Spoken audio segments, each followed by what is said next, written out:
Welcome to Q&A with JP. I'm Bub Coons, right here, our loving pastor, JP. Howdy, how are you? I'm doing well, thanks. Good. Question of the day is a funny question because we did one of these called the End Times, episode 27. But now, the real question that came in, are we at the end of the end times? Yes. I said to you as we were thinking about this, that is a funny way of saying it, but that's what I'm being asked a lot. Really? People are looking at what's happening in the world, especially people of a certain age, I think, and they realize things have changed so much during their lifetime. It's fast. And they seem to be changing even more so of late.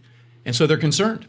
And certainly the Bible teaches about the end times. The whole of that study is called eschatology, the study of last things. Jesus had a lot to say about it. So, you got to shape a little context, because if you're going to try to give an answer, it has to be based on Scripture, not just on my perception of the times. In the New Testament, Matthew chapter 24, 1 Thessalonians chapters 4 and 5, the whole book of 2 Thessalonians, and the book of Revelation. Those places in the Bible lay out kind of the Bible's teaching of the end times. And several places in the Bible it talks about the end times, but it mentions it more in this phrase, last days. And the last days began with the birth of Jesus, the coming of the Messiah. So we are in the last days. So the question is, are we in the last of the last days, the end of the end times? And I'm going to give you the short answer, maybe. Could never, lots of generations could have said maybe. I know. But there have been things that have happened in the world. You got to always look at Israel, because it is the focus of what God's doing. Yep. And in the end of the 1940s, after the World War, Israel became a nation, officially recognized by the United Nations. That was a key fulfillment of Scripture, God bringing His people back into the land. It's not the full dimensions of the land mentioned in the Bible, but it's certainly a prefigurement. So I would say that modern Israel is at least a type of the fullness of what God's going to do in Israel in the end of times. Now, by saying that, just for our listeners who probably know a little more than someone who's never heard anything about it, my position is what's known as the premillennial return of Christ. I believe that there's going to be a 1,000-year period of God's kingdom on earth where Jesus reigns as king, and then the final judgment, and then eternity of heaven and hell. So the last days is what's leading up to this tribulation period, which will be followed by the millennial reign of Jesus Christ. And it could be that we are in this final period of time right before what's described in the Bible as the day of the Lord, or the Great Tribulation, a 7-year time frame where God's wrath is poured out on earth. Well, so that's interesting, because when I heard the end of the end times, I would always go, are you talking about the second half of the tribulation, the Great Tribulation, versus just the ordinary tribulation? But there are things that are lining up that may have not lined up in previous generations. When you look around and go, well, maybe, and it is kind of crazy. A lot of people are asking. It doesn't mean if we're getting close or not. But when you look at what has to kind of happen prophetically from the biblical text, is there anything else that needs to happen that would? Well, it's interesting. Matthew chapter 24 lays out the signs leading up to the actual coming of Christ, and those are described as birth pangs, and when they increase both in frequency and intensity, just like in the birth, that there's going to be a child born. If you look at these signs that Jesus gives in Matthew 24, when those increase in intensity and frequency, it's leading up to His second coming. And, you could go through, make a checklist and say, check, check, check. Wars, famines, plagues. We just have the freezing of Texas. Yeah, that was in there. Yes, dogs and cats living together. Got a little quote in there from Ghostbusters. I could say there's a pretty good indicator, and it certainly seems. And this is where I would, if I was to be someone who would say we are in the end of the end days. Even in my lifetime, the way culture has moved so much away from a Christian morality and a Christian norm. I know we've lived in a post-Christian, and now it's a post-Christian. If that's an indicator, we're certainly sliding. We're on a slope that's sliding. But back to your question about, is there anything in the Bible that would say this is for sure? There's two things. One's mentioned in Matthew 24, and the other is mentioned in 2 Thessalonians chapter 2. In Matthew 24, it uses a phrase that's taken from the book of Daniel called the abomination of desolation, or the abomination that makes desolate. Mm-hmm.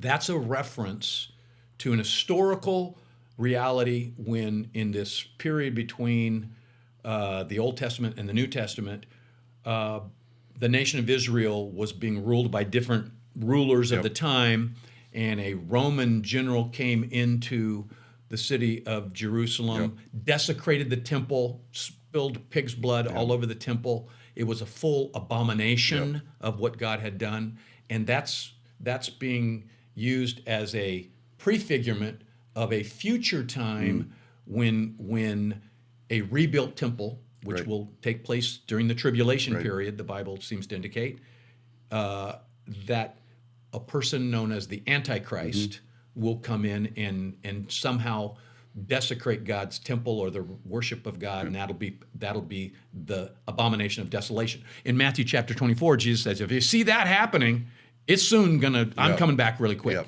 So that's actually, you're in the tribulation. So for people who believe in a pre-trib rapture, if it's not going to be a pre-trib rapture, they will know it's not going to be a pre-trib rapture because there will be the abomination of desolation. Got that one wrong. So that then ties into the second thing that the Bible talks about. 2 Thessalonians chapter 2 talks about the Antichrist, or the man of lawlessness. There will be a world leader who will be a globalist to the max, who will somehow bring peace on earth, and the whole world's nations will give allegiance to him. So those are two things that will happen, within months, years, to Jesus actually coming back. Well, you can see the acceleration of that, and that's why I think even when we talked about it off screen, it's like I've never kind of been in a time like this, and things happen so fast.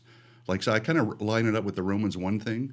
As we start to get away from God, and we call bad things good and good things bad, and we start letting our depravity go, and God lets us go. Yeah. This is kind of where you start adding all that up. It certainly seems like it's at the door, as it would say. But I'm going to ask you a specific thing about, and this is why we're speculating on things, because this is not, we don't know these things. We study and we think we're right about our position. Right. But what about America? Because there's no mention specifically, obviously, of America before that, but if you look at the horns and the all that stuff, which is getting a little technical. The Book of Revelation, sure. So the you're symbols. like, okay, where do you think we have to be gone for that to happen, or do you think we get gobbled up, or America is just like not what it's going to be, what it has been? It's a very fair question because there are other nations that are referenced by their ancient terms, but we can trace the peoples that those terms described and where they are now, and their modern countries there, right? Especially, you could say that about Russia. You certainly say that about Israel, but you can say that about some of the surrounding countries in the Middle East, even maybe China. Nothing that you can trace back to what might represent the United States. So it certainly would seem, if you were to look at that schema of interpretation, there's no reference to the United States. And the speculation is either according to the interpretation of the pre-tribulation rapture, so many believers live in the United States that they're raptured, that the infrastructure of the nation collapses.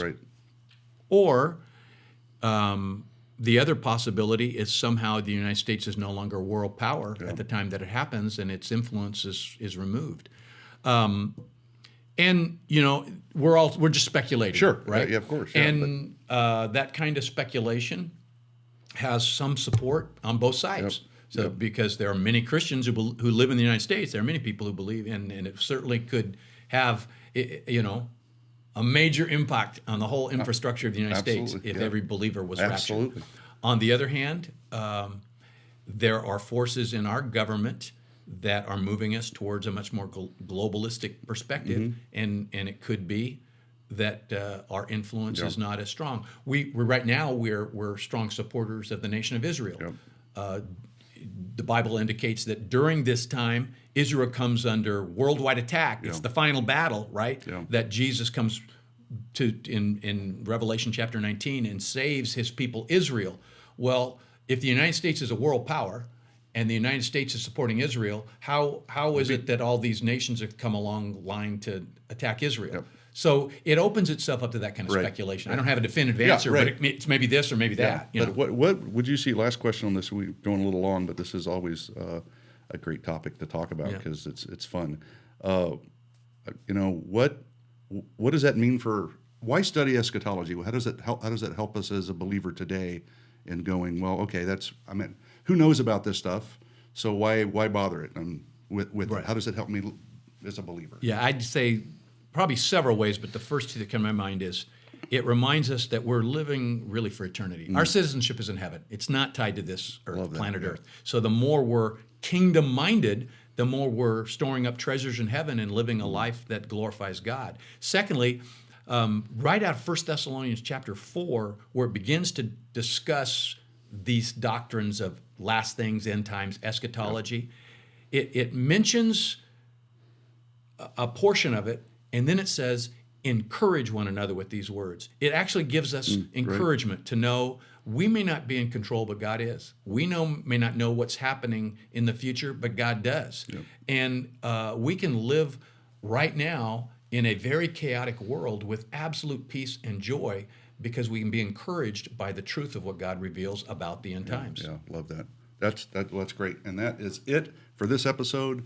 Glad you watched. See you guys next time. God bless.